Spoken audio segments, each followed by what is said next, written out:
Good morning. Good morning. Welcome to the Unitarian Universalist Church of the South Hills, lovingly referred to as Sunnyhill.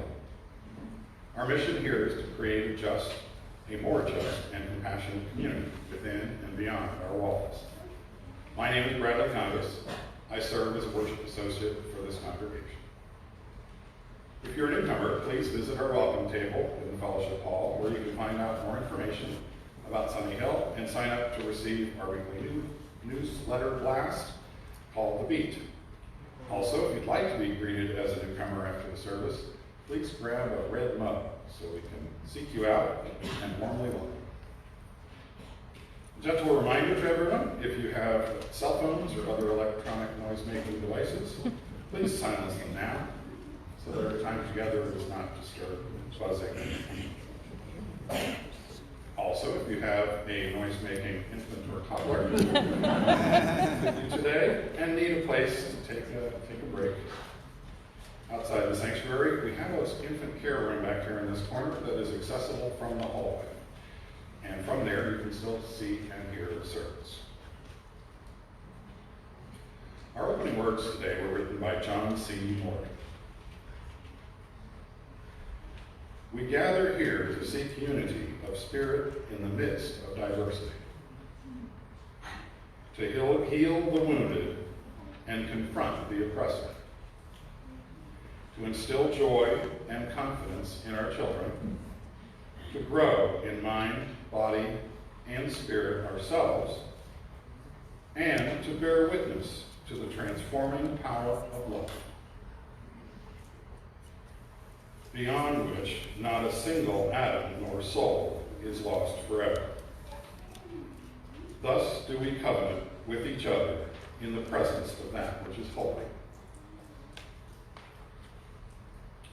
Please join me in saying the words for lighting our chalice.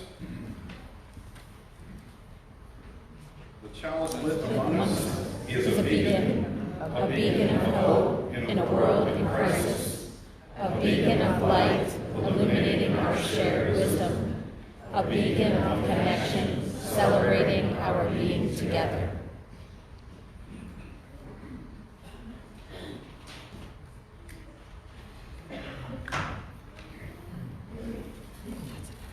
Good morning. Good morning. Our hymns today and next week include several spirituals that originated among enslaved Africans in America. And when a congregation like ours, which is mostly, but not all, white, sings an African American spiritual, we do so not to make light of the suffering of enslaved peoples or to trivialize or disrespect their culture, but rather to honor the struggle and to stand in solidarity with resistance to oppression in all of its forms. In that spirit, please rise in body and or spirit and join in singing our hymn, You've Got to Do What the Spirit Says Do.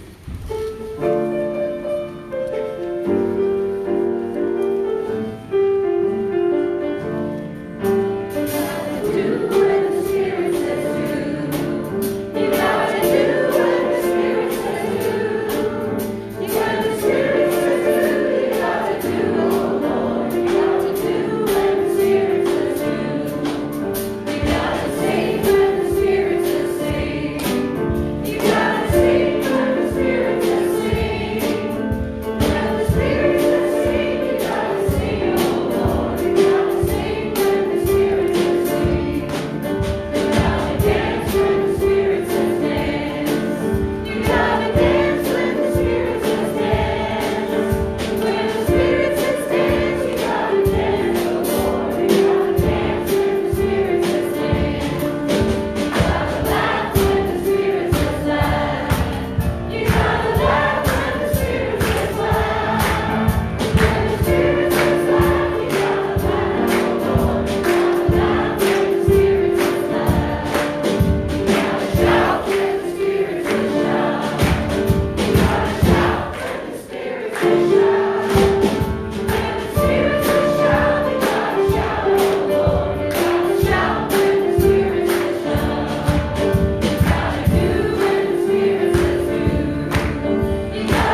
story. If there are any children who'd like to come forward, please do so now.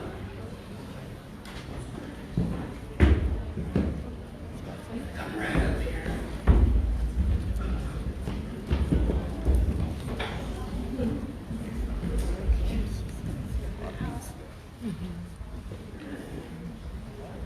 All right, there's still some room right here in the front. If anybody wants to come up here.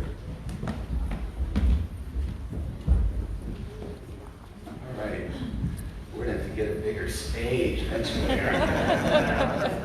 All right, well, it's great to see all you guys here today. This is a story like a lot of the stories that I tell that take place a very long time ago. And there was an emperor who ruled this particular land. And he was getting old, and he was afraid he wasn't going to live very much longer. And if he'd had children of his own, he would have made one of them the next emperor. But since he didn't, he decided that he wanted to choose the next emperor from among all the children of his land. And since he was a gardener, people weren't too surprised by the test that he chose to figure out who was going to be the next emperor. He brought all of the children of the land into the palace where he lived, all the ones that were interested in becoming emperor. And he gave them each a single seed. And he said to them, I am giving you each a seed. I want you to do your best to grow something from that seed and come back in a year. And when I see what you have, I will choose who will be the next emperor of our land. Well, the children were very excited, and they ran back home with all of their little seeds. But a year seemed like a long time away, and some of them sort of forgot about the seeds right away. Others didn't, and they planted them, but didn't necessarily pay a whole lot of attention to them. But there was one little boy, a boy named Chen, who took extra special care of his seed. Chen lived with his grandfather, who made pottery. And so Chen took one of his grandfather's pots that wasn't being used for anything else, and he found the darkest, richest soil that he could find, and he put that into the pot, and into that soil he planted his one single seed from the emperor. And each day he watered the soil a little bit and made sure that it got sun. And after a couple of weeks, he was discouraged because nothing green had started to grow from the seed. And he thought maybe he was doing something wrong, so he moved it to a different place where it got a little bit more sunlight.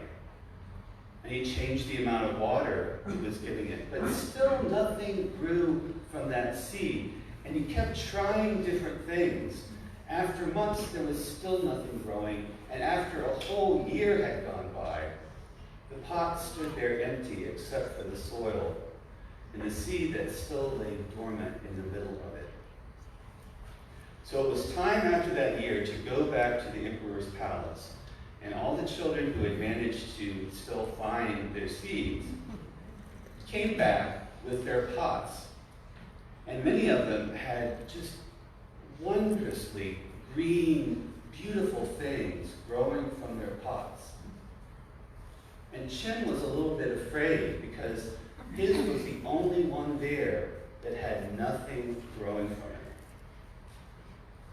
But he remembered that he had done his best, and that his best was all that he could do. Well, the emperor looked around at all these plants and looked around at Chen's empty pot, and he said, you know, I might have played a little bit of a trick on you. Because all the seeds that I gave to you, I boiled before I gave them out. So there was no way anything could have grown from those seeds. And he said, only one among you, only the boy Chen, was honest enough to say that nothing had grown. He did his best, but still he had an empty pot. And so it is, the emperor said, that Chen will become the next emperor of this land. And after that, Chen and his grandfather moved into the palace with the emperor, and the emperor taught Chen not just about gardening and growing things, but a lot of other things about how to rule in a just and honest way in the land, so that he always had the people's trust, and so that he was always true to himself and the things that he believed in. And with that, we're going to sing you out to our classes.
Good morning.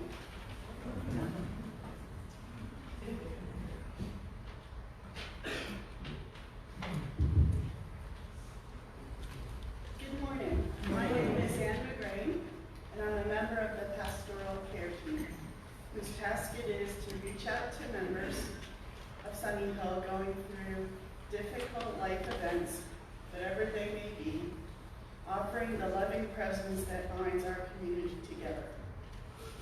If you want to get in touch with us, you may contact us directly or call the church office or send an email to pastoralcare@sunnyhill.org. Each week at this time in the service, we share joys and sorrows submitted by members of the congregation. We share the things that we are celebrating as well as the things that we are mourning, so that they do not need to be held alone. Joys and sorrows may be submitted online from our website or handwritten and submitted at the welcome table in the fellowship hall. After each joy or sorrow that I read, please respond by saying, "We hold you in our hearts."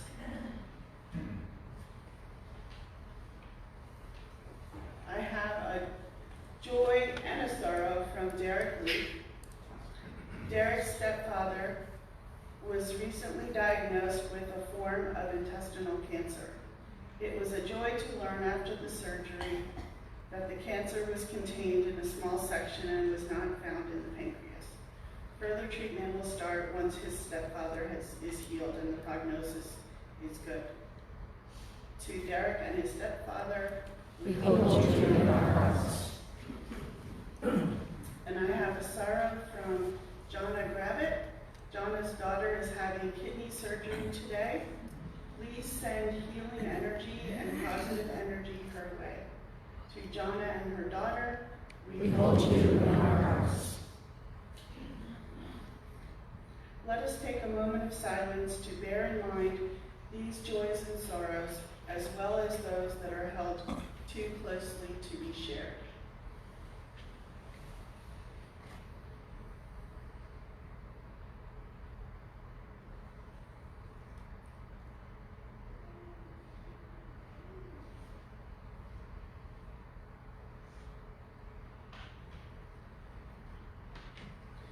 All we have carried through the seasons of our lives has brought us here to this place made sacred by our coming together. May we hold all that we carry in the warm embrace of this loving community.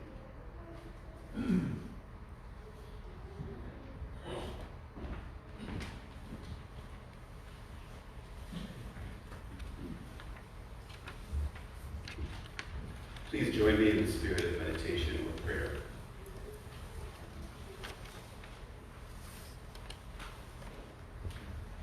Each time we gather together, we are aware of what is right in our world and in our lives, and what is wrong.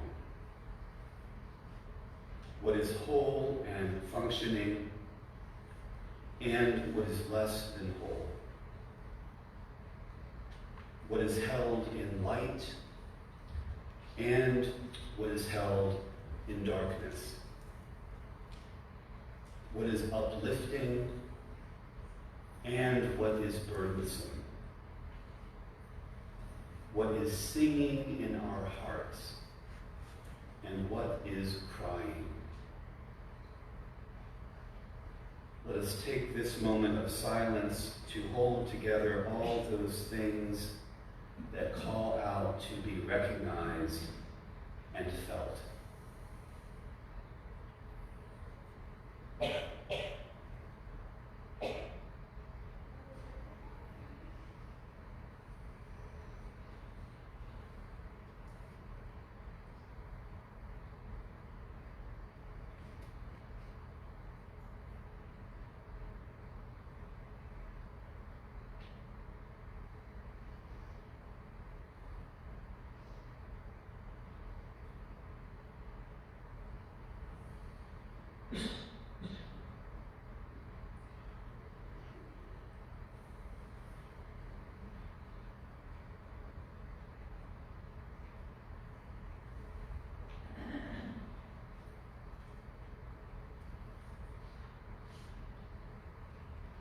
May we know the stillness of peace.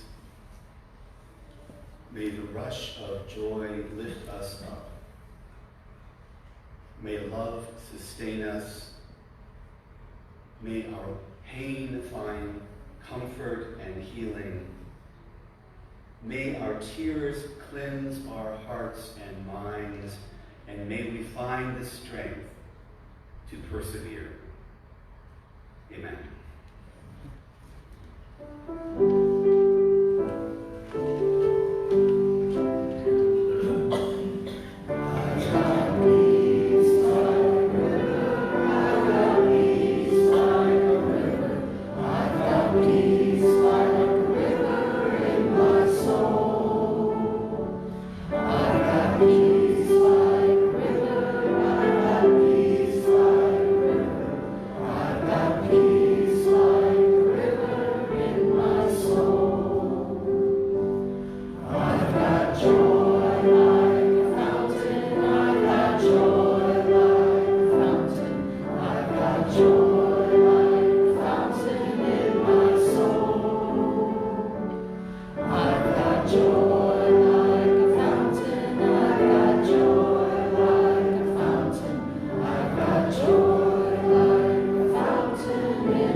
Langston Hughes was an American poet, social activist, and essayist who lived from 1902 to 1967.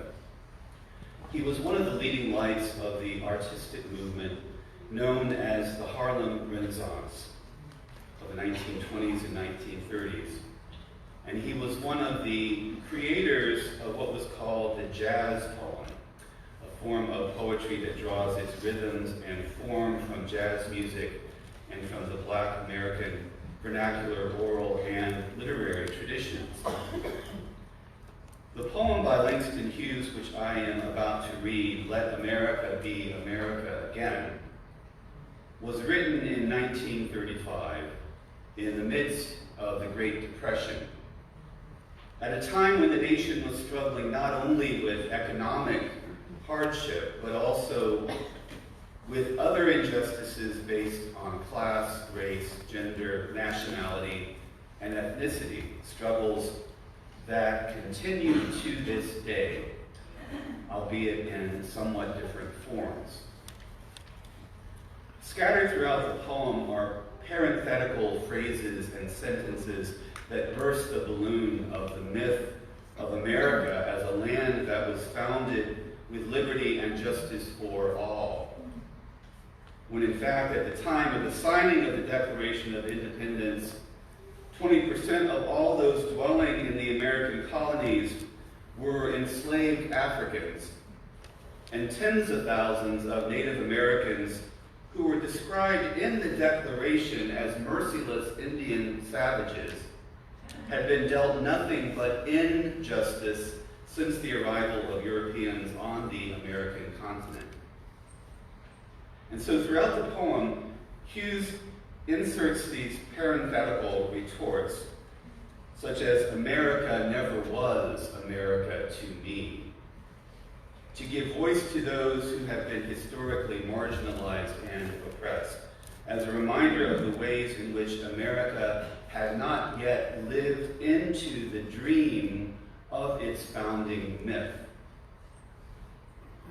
As the columnist Roger Cohen writes, Hughes, at the last, does not descend into despair.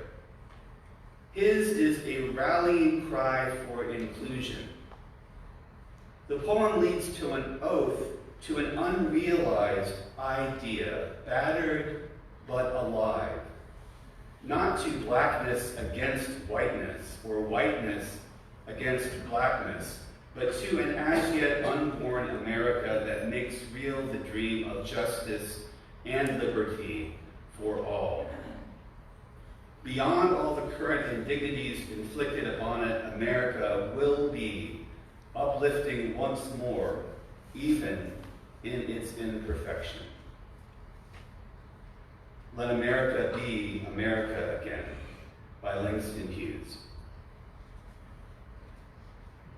Let America be America again. Let it be the dream it used to be. Let it be the pioneer on the plain seeking a home where he himself is free. America never was America to me.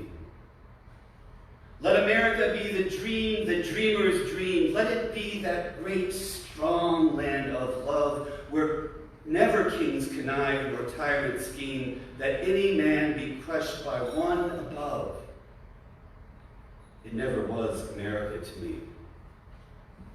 Oh, let my land be a land where liberty is crowned with no false patriotic wreath, but opportunity is real and life is free. Equality is in the air we breathe. There's never been equality for me, nor freedom in this homeland of the free.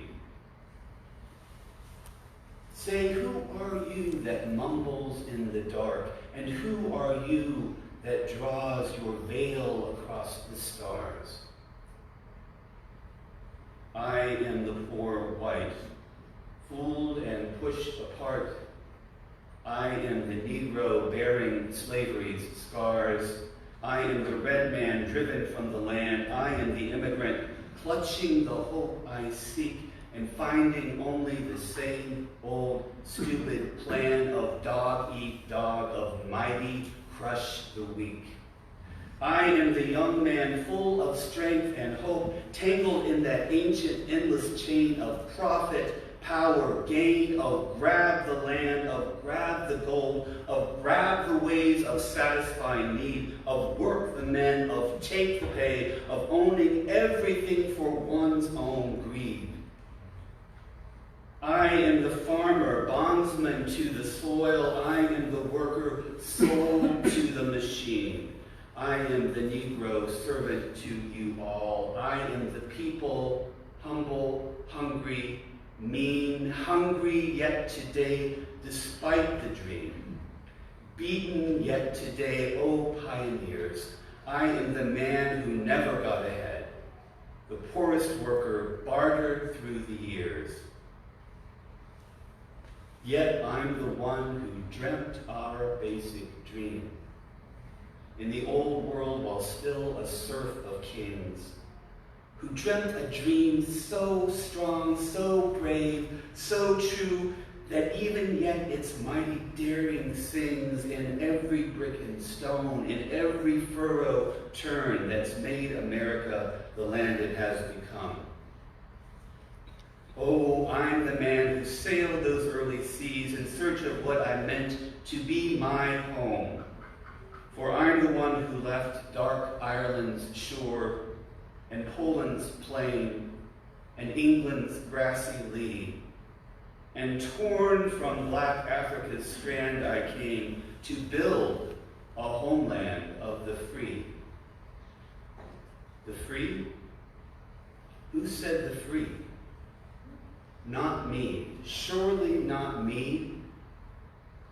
The millions on relief today, the millions shot down when we strike, the millions who have nothing for our pay, for all the dreams we've dreamed and all the songs we've sung and all the hopes we've held and all the flags we've hung, the millions who have nothing for our pay, except the dream that's almost dead today.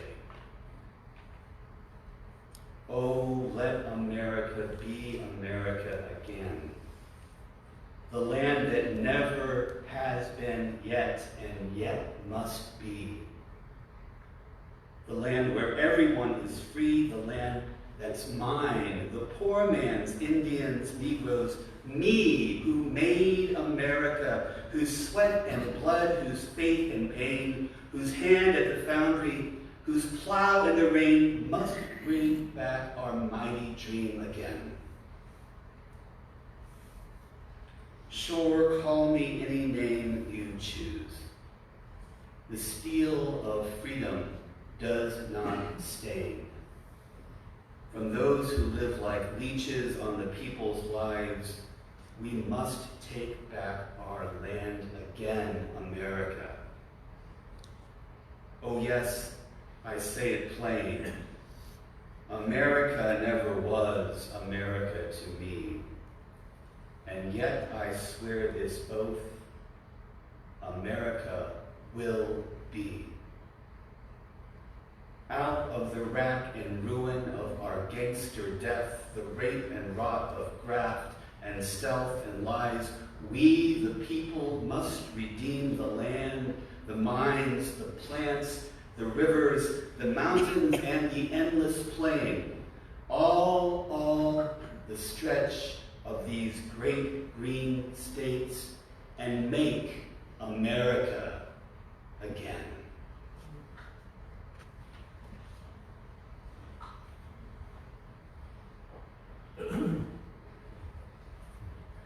Each year at the Unitarian Universalist General Assembly, one of our highlights is the Ware Lecture. The lecture is named for Henry Ware, Jr., an influential 19th century Unitarian theologian who was mentor to Ralph Waldo Emerson, among other things, a famous essayist and Unitarian clergy person. The Ware Lecture has featured such prominent thinkers and activists as Howard Thurman, Linus Pauling, Martin Luther King, Shirley Chisholm, Sister Simone Campbell, among many other luminaries. The Ware Lecturer at the General Assembly in Portland, Oregon, several years ago, was Cornel West. West is a philosopher, professor, and activist who appears as a frequent commentator on television and radio programs dealing with political and social issues. He was the first African American to receive a doctorate in philosophy from Princeton, and he currently teaches at the Harvard Divinity School and the Harvard Department of African and African American Studies as professor of the practice of public philosophy. West is a fiery and somewhat controversial figure. Most of his work has to do with race and gender and class in America, all of which, as we know, are volatile issues in today's political and social climate. And West has no problem expressing his views plainly, no matter what others may think. His influences include the aforementioned Ralph Waldo Emerson, whom West has called the greatest man of letters ever produced in the history of this country. In his address to the General Assembly, West brought forth 4 questions that had been asked by W.E.B. Du Bois late in his life. Du Bois, who lived from 1868 to 1963, was the leading black intellectual of his time. As early as 1903, he predicted that the color line was going to be one of the defining issues of the 20th century and beyond. He had a great deal of influence on the civil rights movement, and his thoughts and writings are still very much relevant today. Cornel West told us that towards the end of Du Bois' life, he asked these 4 questions, which he said each generation must wrestle with.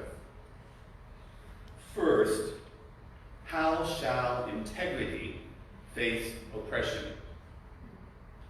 Second, what does honesty do in the face of deception? Third, what does decency do in the face of insult? And finally, how does virtue meet brute force? Today I'm addressing the first of these questions: how shall integrity face oppression? Oppression exists in any and every society. There are always those who end up being ground down beneath the heels of those who hold the most power. There are always those who are marginalized, whose lives as a whole simply do not seem to matter as much as the lives of others. If we want to live lives of integrity, if we want to live honestly and live our values, as I hope we do, how do we face oppression? I wrestle with this question every day. Most of us here are perhaps not affluent, but at least somewhat comfortable. We work hard, many of us raise families. We want the best for those people we love and for ourselves, and there's nothing wrong with any of that. But the truth is that as a white, middle-class male in this country, I enjoy an enormous amount of privilege, most of which is completely invisible to me. I don't need to worry much about being pulled over by law enforcement officers because of the way I look. I don't need to worry much about getting a mortgage to buy a house in a desirable neighborhood. I don't need to worry much about walking down the streets of Mount Lebanon and automatically be considered a suspicious person. That's an enormous amount of privilege, and it's not something that I earned or even necessarily deserve. So how do I, a person who strives to live a life of integrity, deal with that great discrepancy that exists in our country between how marginalized people are perceived and treated and how I am perceived and treated?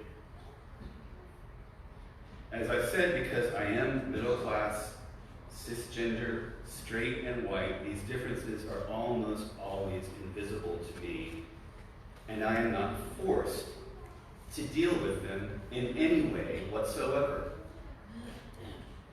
But if I want to live an integrous life, a life of integrity, I must be honest about the way things are, and I must be true to my values. In other words, I've got to learn how to walk the talk. It's not just a matter of saving Black and other imperiled lives, although God knows that's important. It's also a matter of saving my own soul, if you will, my own integrity. As Cornel West said, the Black freedom movement has never been a movement solely about Black people.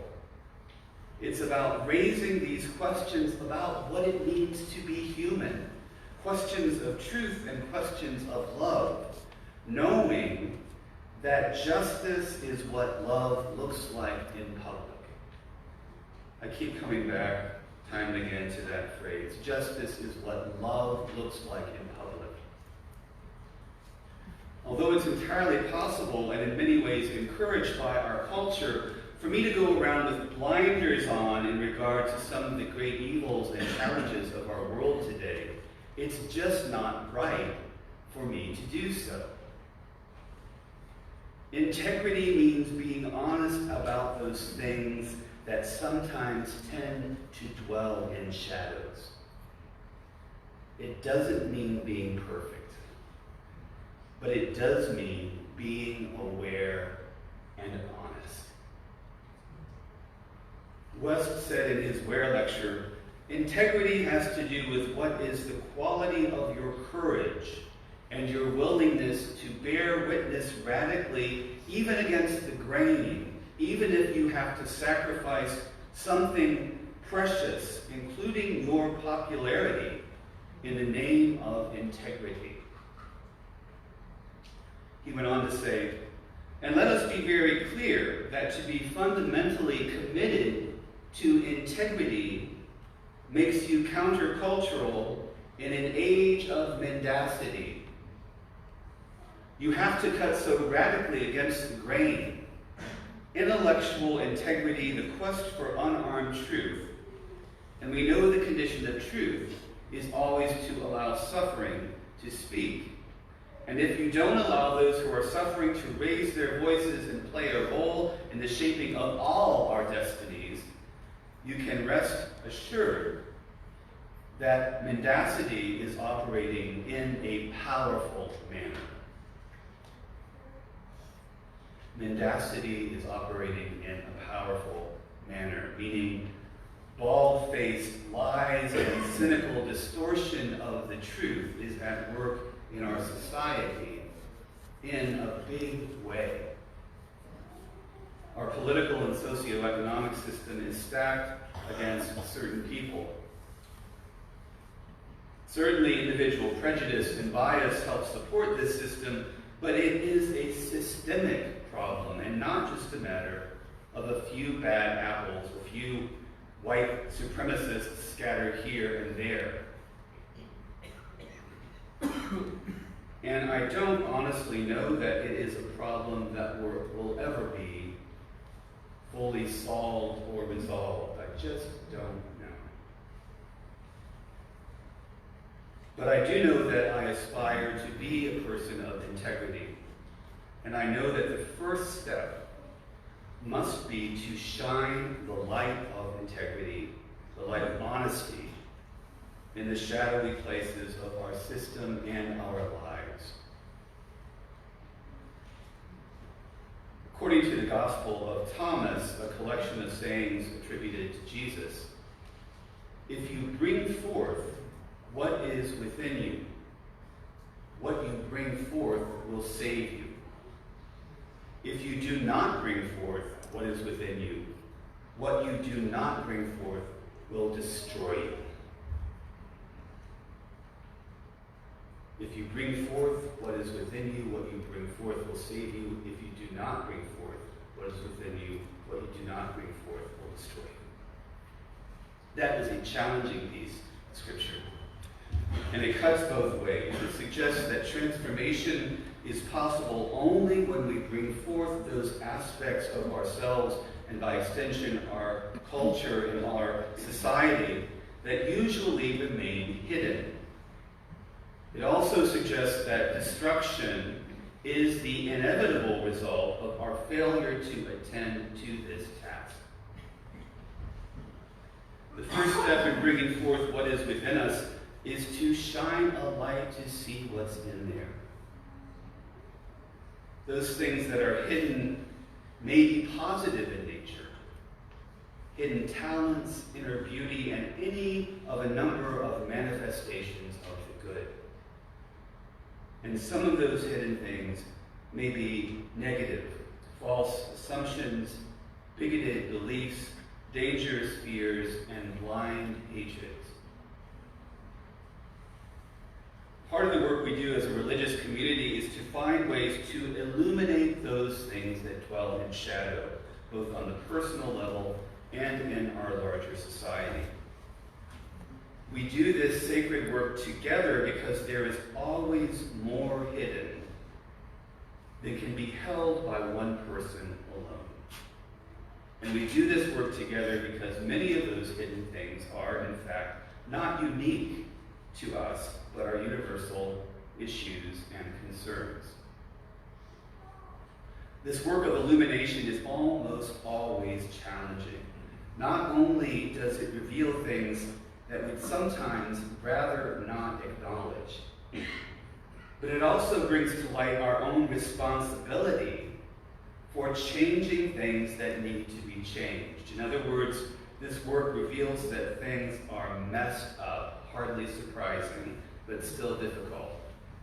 And that we have the power to do something about them, which can be both heartening and frightening. Anytime we delve below the surface, we find discomforting truth, and we find unimagined resources. Marianne Williamson suggests that our deepest fear is not that we are inadequate. Our deepest fear is that we are powerful beyond measure. It is our light, not our darkness, that troubles us most. Bringing forth what is within us is challenging on multiple levels. However, if we are willing to engage in this work together, however challenging it might be, we are opening ourselves up to the possibility of transformation. And make no mistake, this is sacred work. Hard work to be sure, but work that just might save us. And it is work we must do if we aspire to be people of integrity. What Cornel West was passing along to us via W.E.B. Du Bois was the truth that we must be willing to shine the light of integrity everywhere, that we must, as West said, be willing to tell the truth, good and bad, up and down, insights as well as blindnesses of ourselves first, then our communities, then our nation, then our world. It's not an easy thing to do in our world. As West pointed out, in our current culture, principle drops out. Any conception of being a person of integrity is laughed at because what is central is image. What is central is interest. And of course, interest is tied to money, and image is tied to the peacock projection of what you appear to be. For West, and I hope for us, if we are to have any hope of making changes for the better in our world, we must be driven by love. As he put it, when you love people, you hate the fact that they're being treated unfairly. You tell the truth, you sacrifice your popularity for integrity. There is a willingness to give your life back to the people, given that in the end, they basically gave it to you because we are who we are, because somebody loved us anyway. When we're able to walk the talk, when we're able to shine the light of integrity into the shadowy places of our lives and act upon what we find there, then we are living into the possibility of a world transformed, a world where real healing and reconciliation might take place, a world in which we might make America again. And the time to do this work is now. As W.E.B. Du Bois said, now is the accepted time, not tomorrow, not some more convenient season. It is today that our best work can be done, and not some future day or future year. It is today that we fit ourselves for the greater usefulness of tomorrow. Today is the seed time. Now are the hours of work, and tomorrow comes the harvest and the playtime.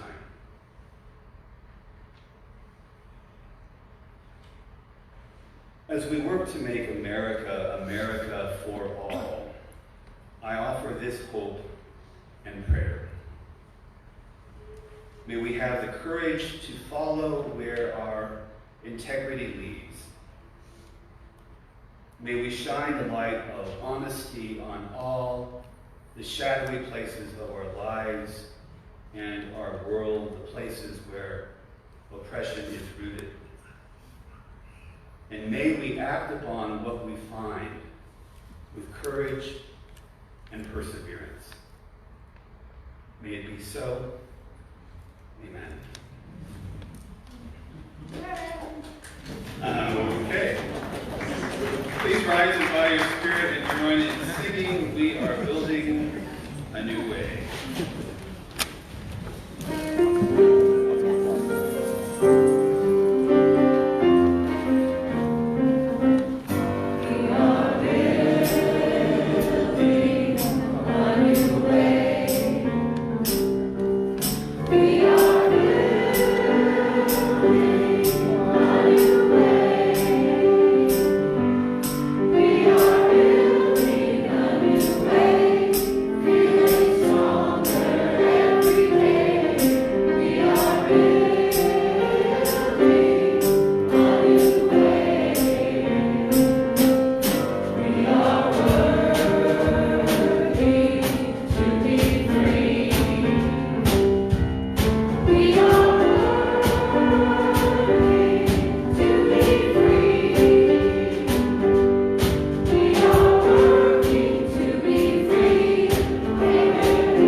One quick reminder before we go. There's an event that's coming Saturday, January 18th, Let Freedom Sing, which is related to MLK weekend.